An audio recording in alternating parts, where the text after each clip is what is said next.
Question number 4 काफी आसान सा है ये। अ फेयर कॉइन मतलब एक अच्छा कॉइन है, फेयर है, कोई छेड़खानी नहीं की गई है उसके अंदर। एंड एन अनबाइस डाइस मतलब अनबाइस मतलब हो गया कि इस डाइस में भी कुछ भी छेड़खानी नहीं की गई है। अच्छा, छेड़खानी का मतलब क्या हुआ? मान लो यहाँ से कुछ कट लगा दे या कुछ टेढ़ा कर दे, यहाँ से शेप थोड़ा चेंज कर दे ताकि कोई नंबर बार बार जल्दी आए।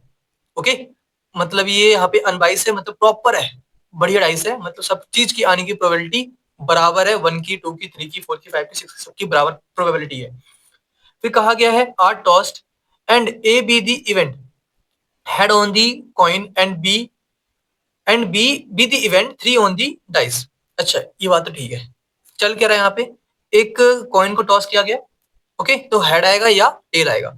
उसके बाद एक डाइस को फेंका गया, डाइस को थ्रो किया गया। अगर आप डाइस को थ्रो करते हो तो 1 2 3 4 5 6 ये 6 के 6 नंबर आ सकते हैं। तो हेड के साथ हेड आया तो उसके बाद 1 2 3 4 5 6 आ सकते हैं। या अगर टेल आया सिक्का उछालने के बाद तो आपको ये 6 नंबर 1 2 3 4 5 6 मिल सकते हैं। तो नंबर ऑफ पॉसिबल आउटकम्स का क्या बन गया? Head 1, head 2, head 3, head 4, head 5, head 6, tail 1, tail 2, tail 3, tail 4, tail 5, tail 6। तो यहाँ पे लिख रखा है मैंने। ओके, फिर कहा गया है ए क्या है हमारा? ए एक इवेंट है जिसमें हेड आ रहा है, ठीक है। तो हेड कहाँ कहाँ पे आ रहा है बताओ? Head 1, head 2, head 3, head 4, head 5, head 6। तो यहाँ पे ही लिखे हुए। और बी हमारा इवेंट है जिसमें 3 आ रहा है। किस पे? डाइस पे। डाइस का है हमारा, ये रहा डाइस हमारा, है ना। तो डाइस पे 3 कहाँ पे आ रहा है? ये रहा, मतलब हेड 3 और टेल 3। तो हेड 3 और टेल 3, इसी में 3 है और किसी में 3 तो है नहीं। तो ये दो आउटकम्स आ गए। किसकी प्रोबेबिलिटी निकालनी है?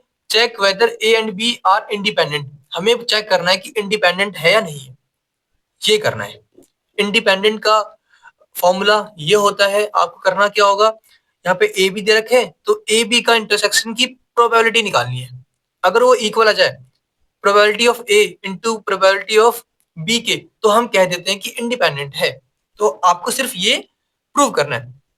तो करना क्या है एट द एंड? हमें हमें ये प्रूव करना है कि प्रोबेबिलिटी ए इंटरसेक्शन बी की इक्वल आएगी probability of A into probability of B. अगर ये प्रूव कर पाए तो आंसर आ जाएगा। तो जल्दी से बताओ ए इंटरसेक्शन बी की वैल्यू क्या आने वाली है?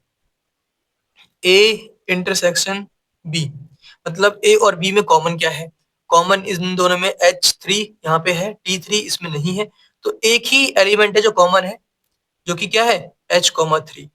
ओके, अब हमें प्रोबेबिलिटी चाहिए तीनों की, ए की, बी की और ए इंटरसेक्शन बी की। तो निकालते हैं। प्रोबेबिलिटी ऑफ ए क्या आने वाला बताओ? अगर मैं बात करूं प्रोबेबिलिटी ऑफ ए की, ए में कितने एलिमेंट है? 1 2 3 4 5 6 और टोटल कितने हैं? 12। तो 6/12 आने वाला है। अब बात करते हैं हम प्रोबेबिलिटी बी की। इसकी वैल्यू क्या आएगी? कितने एलिमेंट है बी के अंदर? 1 2, तो 2 टोटल एलिमेंट्स कितने सैंपल स्पेस में? 12। 2/12 आ गया। अब बात करते हैं इसकी प्रोबेबिलिटी ए इंटरसेक्शन बी की। कितने एलिमेंट है इसके अंदर? सिर्फ एक ही एलिमेंट है जो कि क्या है? H3। और टोटल कितने हैं हमारे पास? 12, मतलब 1/12 आ गया। ओके, तो आंसर तो आ चुका है।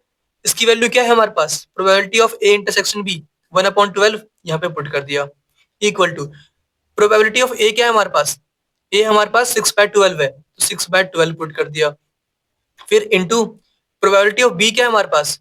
2/12 है, ये भी पुट कर दिया। तो क्या इक्वल आ रहा है बताओ? तो यहाँ पे हमारे पास 1/12 है और यहाँ पे क्या है? 6 2 जा 6 से 12 कैंसिल, 2 आएगा और 2 से 2 कैंसिल, 1 आएगा। तो यहाँ पे क्या बच गया? 1/12। ओके, तो दोनों साइड क्या आ रही है? इक्वल आ रही है ना। तो hence LHS equal to RHS लिख दो या मत लिखो, कोई फर्क नहीं पड़ता। मतलब therefore A and B are independent, ठीक है, इवेंट्स, क्योंकि दोनों क्या आ रहे हैं? इक्वल आ रहे हैं।